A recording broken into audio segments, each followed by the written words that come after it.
So now, in this Madani surah, what Allah Azza wa Jal gives us is a summary of the things we run after in life. He says, اعلموا أنما الحياة الدنيا لعب. Worldly life amounts to nothing more than play. As our children are growing up, there are needs and there are wants. We all know that. And our children, when they're born, all they have are needs. They need to drink their milk, they need to poop, they need to get some sleep, and the cycle begins again. But as they get a little bit bigger, a want comes into play. My child who's 6 months old, 9 months old, a year old, they really want to play. They want to be held, thrown up and down, tickled. They can't just sit there and eat food and go to sleep. They want to play peekaboo. They want to play. It's a desire naturally that comes into a child. It's a phase we go through in life. But then a new problem is added to our lifestyle. Allah says, اعلموا أنما الحياة الدنيا لعب ولهو, and things that are pastimes. Lahu is actually used for things that aren't technically useful, but they are entertaining. Our children get a little older and it's not just games. It's not just, peekaboo and, let's play tag or hide and seek. Now you want to add something more, and we call that entertainment. Tell me a story, Abba. Can we watch this? Can we watch that? Can you tell me a story? Now that's not playing. What is that? That's entertainment.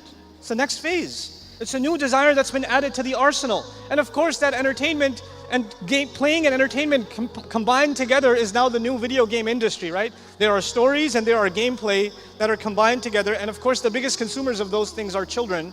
So now there was games and there was entertainment. Allah adds a third dimension, wazinatun.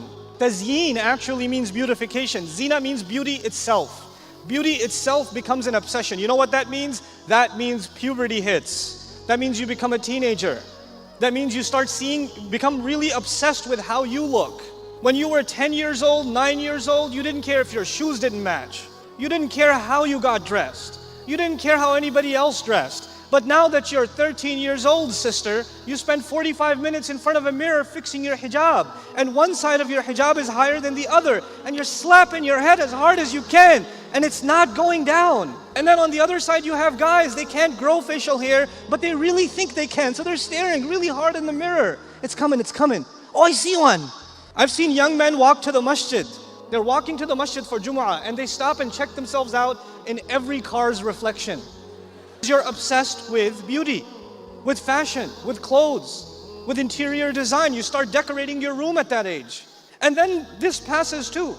Because if you see, a point comes, you become college students, high school age passes, you're college students now. You'll notice college students look like homeless people a lot of times. Right? The hair's all over the place, they don't brush their teeth, they show up to class just sitting there in t-shirt and pajamas or whatever. They just roll out of bed and go to class. They don't care. All they care about is graduating. Really serious students. All they care about is the GPA, and the internship or whatever else, right? And why do they care about that? Because a new desire has now taken place. Here's number 4, showing off to each other. وَتَفَاخُرٌ بَيْنَكُمْ. You want to be able to tell someone you mean something.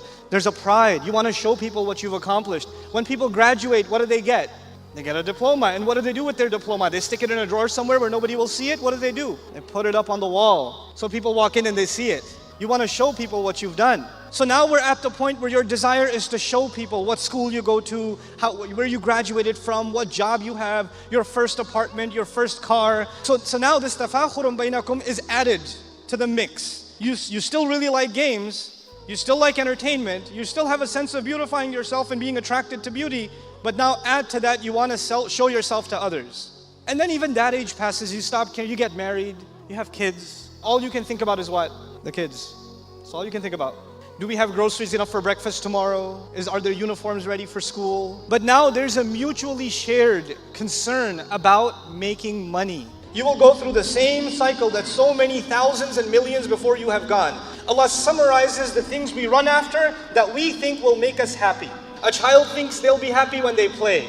A little older when they get entertained. A little older when they feel beautiful and they get something beautiful and around them things are beautiful. A little older when they can show off that they've accomplished something. And a little older when they feel like they have financial stability. Now this is half the ayah. In this half, Allah just describes what are the things you and I are running after.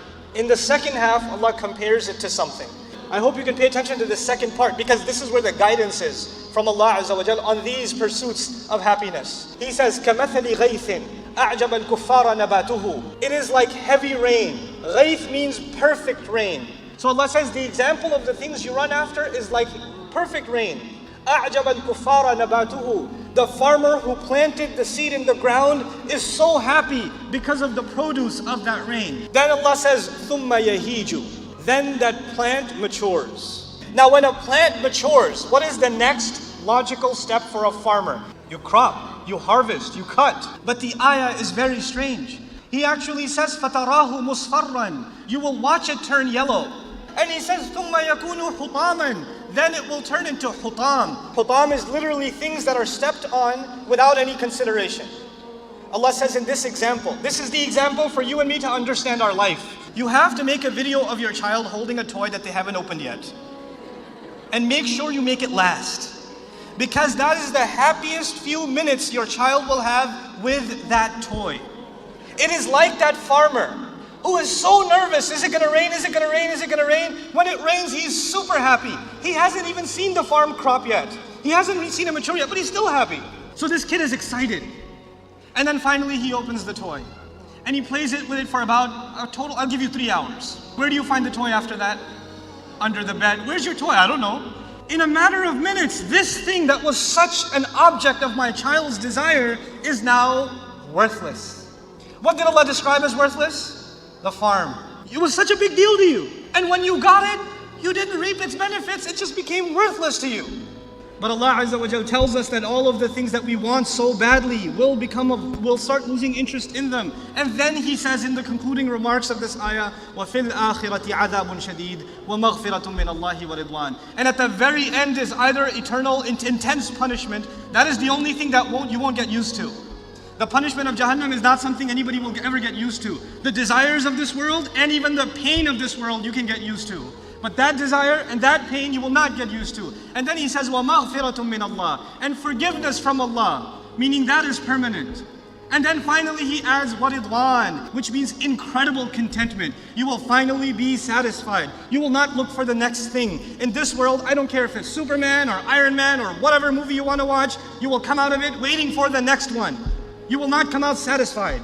Finally, in Jannah, we will be at peace. You're not going to be at peace here. We're always going to be looking for the next thing until dirt fills our stomachs. And so Allah says, وَمَا الْحَيَاةُ الدُّنْيَا إِلَّا مَتَاعُ الْغُرُورِ. One ayah, just one ayah of Surah Al-Hadid. What is worldly life? It amounts to nothing but means by which people get deceived. People think they will find happiness and they don't.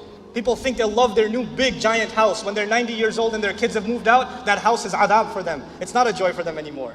May Allah Azza wa Jal help us recognize what true happiness, what it really means. And may He help us materialize that true happiness through real faith in Him and through real expectations from Allah Azza wa Jal. Barakallahu li wa lakum. Wassalamu alaikum wa rahmatullahi wa barakatuh.